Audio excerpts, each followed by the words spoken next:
Cultination, bonjour. Connu généralement sous le titre d'Enki, le dieu Aya est l'une des plus grandes divinités connues dans la Mésopotamie antique. Cependant, ce caractère antique est désormais révolu pour de nombreuses personnes, mais actuel pour d'autres car selon eux, le grand Enki est déjà de retour parmi nous. Nous allons ensemble découvrir sa fabuleuse histoire, et vous pourrez, si vous le souhaitez, donner votre opinion sur lui. Pour en savoir plus, vous pouvez consulter comme d'habitude les sources qui sont en description, sans oublier de partager la vidéo à nos amis pour qu'ils en apprennent plus eux aussi sur ce dieu. Allez, c'est parti!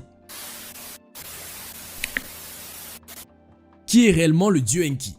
Encore appelé Ea, Aya chez les Akkadiens, Enkil ou encore Nu-Dimud, Enki est considéré comme une divinité majeure aux multiples fonctions. Il appartient à la 4e génération des dieux aux côtés de son père Anu. Pour de nombreuses civilisations, il incarne à lui seul la sagesse, les arts et la technique. Marié à Ninki ou Damkina, il est également un dieu pour qui la magie et l'exorcisme ne sont pas étrangers. Pour les premiers Mésopotamiens, le terme Ea était perçu comme un dérivé direct du sumérien et avait pour signification la maison de l'eau. Mais selon certains, ce nom aurait une origine plutôt sémitique, dont la racine signifierait exister ou vivre. Et une telle racine se rapproche d'ailleurs de son nom en pays, qui est proprement sémitique. En nous fondant sur une telle racine, nous pourrions même supposer avec une certaine conviction qu'Enki était à l'origine une divinité sémitique. Il aurait été conçu comme le dieu créateur ou une divinité agraire, car son nom se rapproche d'un autre qui signifie grain. Une décomposition du nom de la divinité Enki en sumérien donne le An et le Ki qui signifient respectivement seigneur et en bas. Le bas désigne en effet l'ensemble du monde souterrain qui se trouve sous la surface de la terre. En d'autres termes, c'est désormais certain qu'Enki est le dieu des eaux souterraines. Il règne sur l'océan primordial.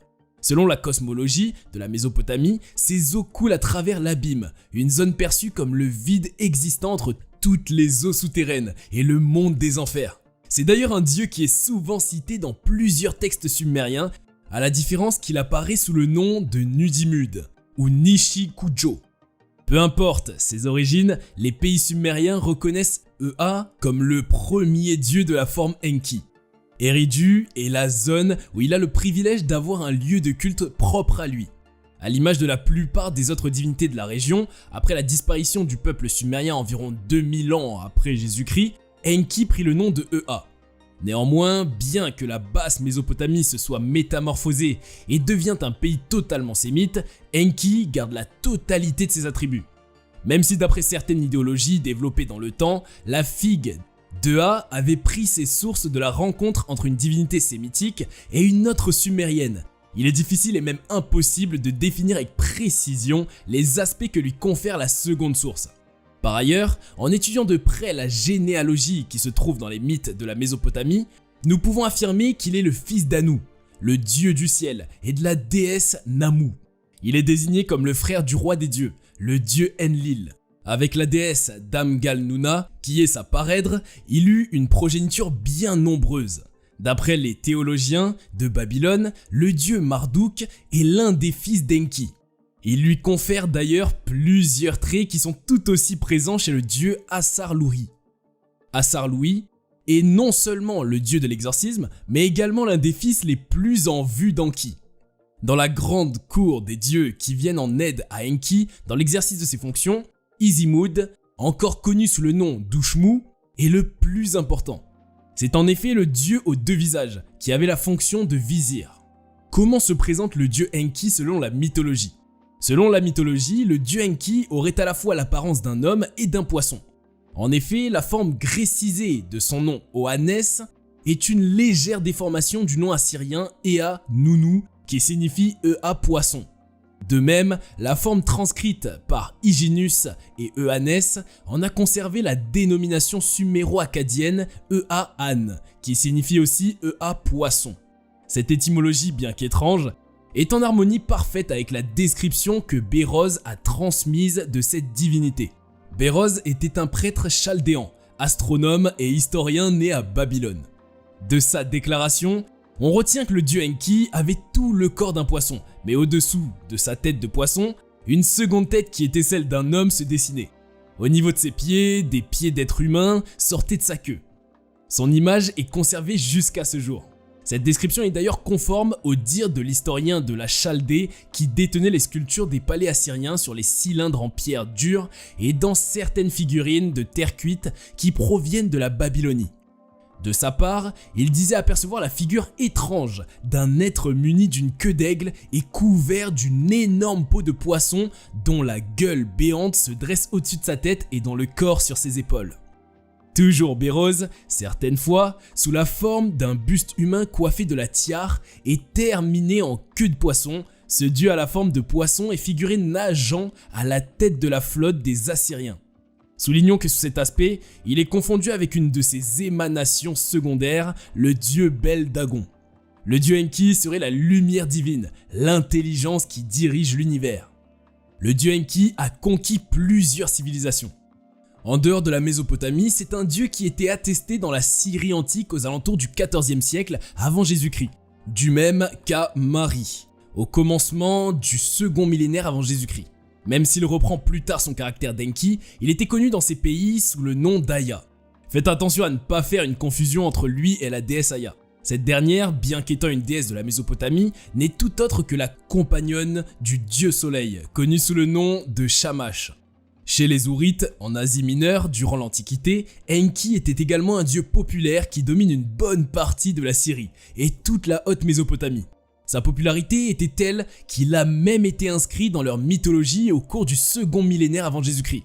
Par l'intermédiaire de la Syrie du Nord, il atteint l'Anatolie Hittite et s'y affirme comme l'une des divinités les plus importantes. Il était même célébré de façon régulière, comme l'un des plus grands dieux de la région. Au cours de cette période, il occupait une place importante au sein de la ville élamite de Sousse, actuel sud-ouest de l'Iran. Ce qui est encore plus intéressant à ce niveau est qu'il s'agit d'une ville qui était sous la forte influence de la Mésopotamie.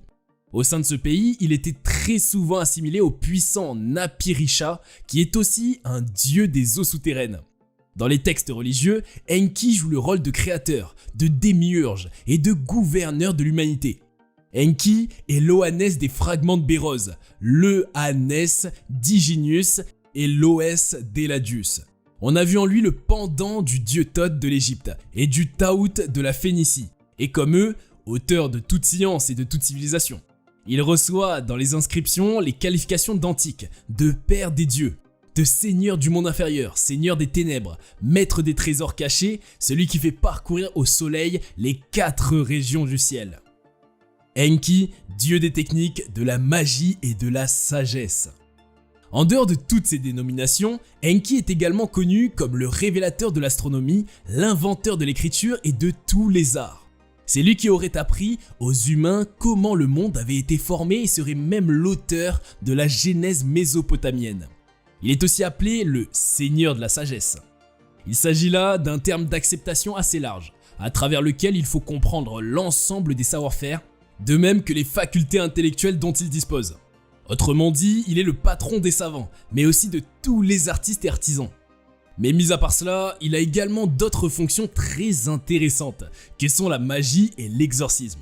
C'est d'ailleurs cette fonction qui lui permet d'être souvent cité au cours des rituels de magie ou plusieurs autres incantations.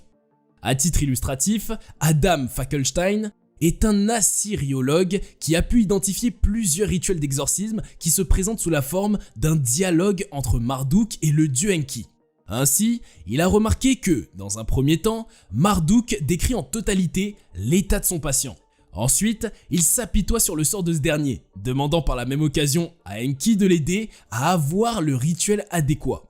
En conférant une origine divine au rituel de guérison, Marduk pensait en effet lui attribuer une efficacité et un pouvoir maximal. Dans la mythologie de la Mésopotamie, il a le pouvoir de détenir à lui seul toutes les sortes d'archétypes de savoir qui sont spécifiques à sa civilisation. Très souvent, il était présenté comme le dieu le plus rusé, celui qui trouve des solutions à tous les problèmes, y compris les plus graves. Pour illustrer ce que je dis, je vais vous raconter l'extrait du récit de la descente d'Inanna aux enfers. Enki a fortement contribué au retour de la déesse sur la surface de la terre. En effet, c'est lui qui tendit un piège à Ereshkigal, la déesse infernale, afin de la retenir. De même, dans Atrahasis, c'est toujours Enki qui vient au secours des grands dieux, en faisant face à la révolte organisée par les petits dieux lorsqu'ils imaginent la création de l'humanité. C'est lui qui les a dupés plus tard, grâce à son interlocuteur favori. Il sauva en effet les humains du déluge, en ordonnant à ce dernier de construire une arche. Atrahasis est l'un des personnages qui aurait survécu au déluge et obtenu des dieux l'immortalité. Toujours en employant sa ruse dans Enuma Elish, Enki parvient à abattre Apsu lui-même, ce qui lui permet d'ailleurs de revêtir plus tard le titre de maître de l'abîme. C'est après avoir vaincu Apsu qu'il envoie son fils Marduk combattre la déesse mère, Tiamat, car cette dernière avait décidé de venger Apsu.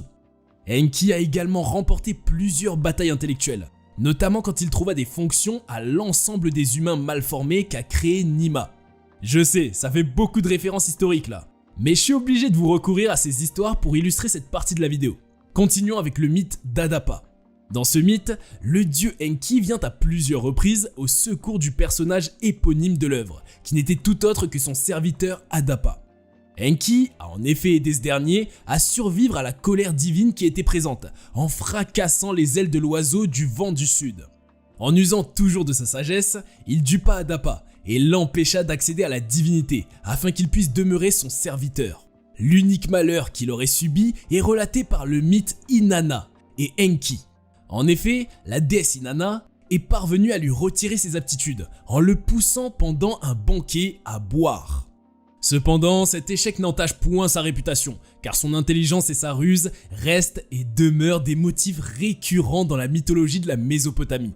Il a permis en effet de débloquer les situations les plus critiques, et au même moment, la source même de l'exploit de plusieurs guerriers et dieux qualifiés de héros.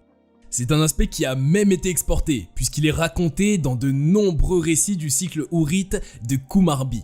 Dans ces derniers, il est certes cité comme un personnage secondaire, mais il joue quand même un rôle très crucial dans le processus d'évolution de l'intrigue.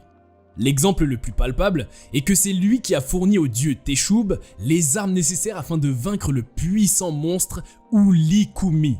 Aussi, lorsque le grand Enlil s'interroge sur celui qui l'a trompé en aidant les humains à survivre à son cataclysme, Ninurta, son fils, lui répond d'une manière évidente que c'est Enki.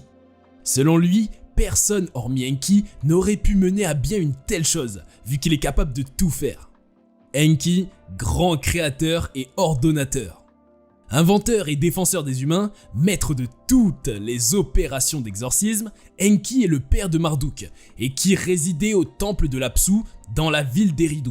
Il est aussi le dieu de la sagesse, l'inventeur de l'écriture, de l'artisanat et des sciences. La sagesse dont fait preuve Enki, de même que sa maîtrise des techniques et arts les plus divers, fait de lui une vraie divinité. Il est même décrit la plupart du temps comme un bâtisseur dans les rituels de fondation hittite. C'est un personnage très récurrent dans la mythologie mésopotamienne et celle hourrite, quand il s'agit de trouver des solutions face aux problèmes de l'ensemble des créations. C'est à lui qu'est attribuée la création de l'espèce humaine, afin de porter de l'aide aux dieux qui ne souhaitent plus travailler. Autrement dit, les hommes ont été créés comme des substituts aux dieux. Par ailleurs, Enki est celui qui a réglé le problème de surpeuplement qui est survenu à cause de la croissance excessive qu'a connue l'espèce humaine. Pendant qu'Enlil était furieux contre l'humanité et avait pris la décision d'exterminer toute la race, c'est Ea qui vint à leur secours. En effet, il informa Noé du grand déluge qui allait s'abattre et lui ordonna de protéger tous les êtres vivants qui habitaient la surface de la terre. Après cela, c'est toujours lui qui contribua à ramener Enlil à la raison en trouvant une solution au problème de surpeuplement. Ils décidèrent donc de baisser l'espérance de vie des humains en exposant l'espèce à diverses calamités qui ont limité à chaque fois leur expansion. On comprend de l'ensemble de ces exploits que Ea joue un tant soit peu le rôle de dieu ordonnateur. Il assurait organiser à plusieurs reprises le monde autant pour le bien des dieux que pour celui des humains. Les décisions qu'il prend sont généralement bienveillantes envers les hommes, dont il est particulièrement très proche. Plusieurs autres récits ont montré sa capacité de pouvoir ordonner et tourner les situations les plus critiques en solutions. Par exemple, lorsqu'il était perdu dans la contrée désolée de Dilmun, il avait pris la décision et avait fécondé à plusieurs reprises sa parèdre. Cela lui a permis de devenir père d'une nouvelle génération de dieux et par conséquent de transformer en pays de cocagne ce lieu qui était autrefois perdu et désert. En étudiant de près le mythe d'Enki et l'ordre du monde, on se rend vite compte du fait qu'il organise parfaitement tous les pays qui entouraient la Mésopotamie. En effet, il attribue à chacun d'eux une tâche et un pouvoir spécifiques, afin de garantir le bien-être de la cité. Plusieurs génies civilisateurs ont même été envoyés par Enki afin d'apporter aux humains les savoirs qui leur manquaient pour une meilleure existence. Vu tous ces points et les précédents, plusieurs textes ont fini par le désigner comme le fixateur du destin des humains. Dieu Enki est de retour. Nous allons maintenant conclure cette vidéo par un témoignage recueilli auprès d'un admirateur du dieu Enki. Il s'est fait connaître sous le pseudo de Jumo Chikaya et affirme que le dieu Enki lui est apparu dans une médiation profonde et que tout va bientôt changer. Il poursuit avec assurance en disant que le dieu Enki est de retour et a déjà commencé à éradiquer le mal de la surface de la Terre. Il dit aussi que les enlèvements vers les cieux et les histoires insolites ont également commencé. D'après lui, on sera bientôt témoin des grands événements qui se produiront dans le monde, en particulier du changement des hommes, œuvre du grand Enki et de son équipe de généticiens. Car d'après lui, seuls ceux qui se sont détachés des pratiques mondaines pourront être sauvés. Les mauvais seront détruits et ôtés de la surface de la terre comme de la mauvaise herbe, alors que les justes seront épargnés et il leur sera donné de nombreux présents et de la prospérité. Par ailleurs, les secrets cachés au commun des mortels seront offerts à ceux qui arriveront à renouer le lien qui les unit à leur vrai être. Il termine en disant que la parole et l'enseignement d'Enki sont la lumière qui éclairera et sauvera de nombreuses personnes des ténèbres. Je cite, « Enki nous aime et il ne nous laissera pas tomber ». C'est déjà la fin de la vidéo du jour. Faites-nous savoir en commentaire la partie qui vous a le plus intéressé. N'hésitez surtout pas à liker et à vous abonner si ce n'est pas déjà fait. A très bientôt pour de nouvelles vidéos sur Cultination.